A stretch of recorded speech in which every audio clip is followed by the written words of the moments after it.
चलो आज फिर से वह नजारा याद कर लें। चलो आज फिर से वह नजारा याद कर लें। शहीदों के दिल में थी वो ज्वाला याद कर लें, जिसमें बहकर आजादी पहुंची थी किनारे पर, जिसमें बहकर आजादी पहुंची थी किनारे पर। देशभक्तों के खून की वो धारा याद कर लें। जैसा कि आप सभी जानते हैं, आज हमारे देश में 75वां स्वतंत्रता दिवस मनाया जा रहा है। सबसे पहले मैं निकिता जोशी आपको स्वतंत्रता दिवस की हार्दिक शुभकामनाएं देती हूँ। 15 अगस्त भारतवर्ष का राष्ट्र पर्व है। भारत देश 1857 से वर्ष 1947 तक स्वतंत्रता संग्राम लड़ने के पश्चात ब्रिटिश शासन से 15 अगस्त वर्ष 1947 को मुक्त हुआ और एक स्वतंत्र राष्ट्र बना। और तभी से भारतवासी इस दिन को स्वतंत्रता दिवस के रूप में बहुत ही धूमधाम और हर्षोल्लास के साथ मनाते हैं। पर कोई भी आजादी या कोई भी स्वतंत्रता ऐसे ही नहीं मिल जाती। उसके लिए संघर्ष करना पड़ता है, बलिदान देना पड़ता है। और वो संघर्ष किया, वो बलिदान दिया हमारे स्वतंत्रता सेनानियों ने, हमारे वीर शहीदों ने। तो चलिए आज के इस पवित्र दिवस पर हमारे स्वतंत्रता सेनानियों को, हमारे वीर शहीदों को और एक गौरवशाली इतिहास रखने वाले हमारे प्यारे देश को मेरी कुछ पंक्तियों के द्वारा याद करें, जो कुछ इस प्रकार है।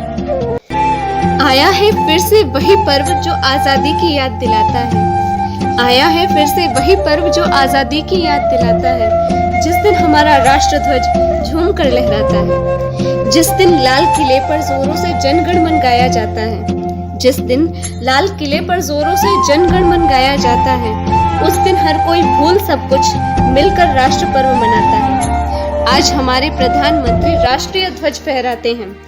आज हमारे प्रधानमंत्री राष्ट्रीय ध्वज फहराते हैं और हम सब फिर एक बार आजादी की वो अनकही गाथा को सुन पाते हैं। इस दिन भारत के हर कोने में खुशियों के रंग से बिखर जाते हैं।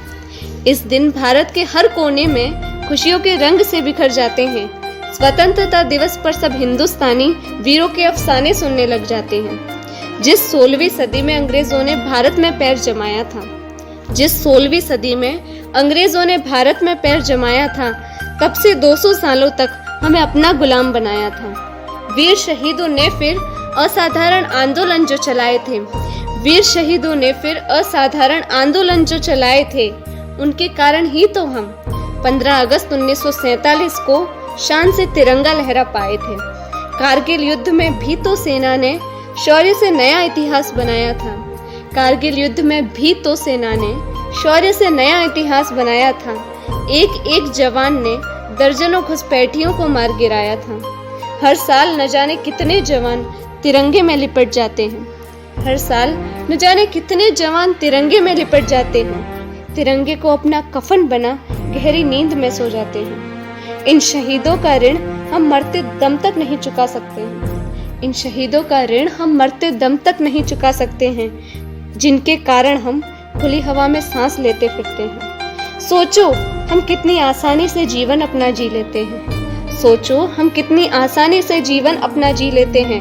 महसूस करो उस बलिदान को जो हमारे जवान सीमा पर देते हैं। इन्होंने अपना कर्तव्य निस्वार्थ भाव से निभाया है। इन्होंने अपना कर्तव्य निस्वार्थ भाव से निभाया है। असली स्वतंत्रता का एहसास हमें इनकी दर्द भरी गाथा ने करवाया है। भारत की क्या मैं बात करूं, इसे देश वीरों का कहा जाता है। भारत की क्या मैं बात करूं, इसे देश वीरों का कहा जाता है। इस गौरवशाली धरती पर हर भारतवासी इतराता है। संस्कृति का खजाना है, यहाँ अनेकों धर्मों के लोग रहते हैं। संस्कृति का खजाना है, यहाँ अनेकों धर्मों के लोग रहते हैं और सभी फिर मिलकर सारे त्योहार मनाया करते हैं। भारत प्राचीन भूमि है, यह एक गौरवशाली इतिहास रखता है। भारत प्राचीन भूमि है, यह एक गौरवशाली इतिहास रखता है। इसे इसकी बलिदान, पवित्रता और भाईचारे की पहचान से विश्व जाना करता है। जहाँ का राष्ट्रीय ध्वज साहस, शांति और संपन्नता का परिचायक है। जहाँ का राष्ट्रीय ध्वज साहस, शांति और संपन्नता का परिचायक है, ऐसे गुणवान राष्ट्र की भक्ति तो अत्यंत आनंददायक है। गर्व है मुझे कि भारत जैसी पवित्र भूमि पर जन्म लिया। गर्व है मुझे कि भारत जैसी पवित्र भूमि पर जन्म लिया, जहाँ की पावन धरनी पर सैकड़ों शहीदों ने अपना जीवन कुर्बान किया। धन्यवाद।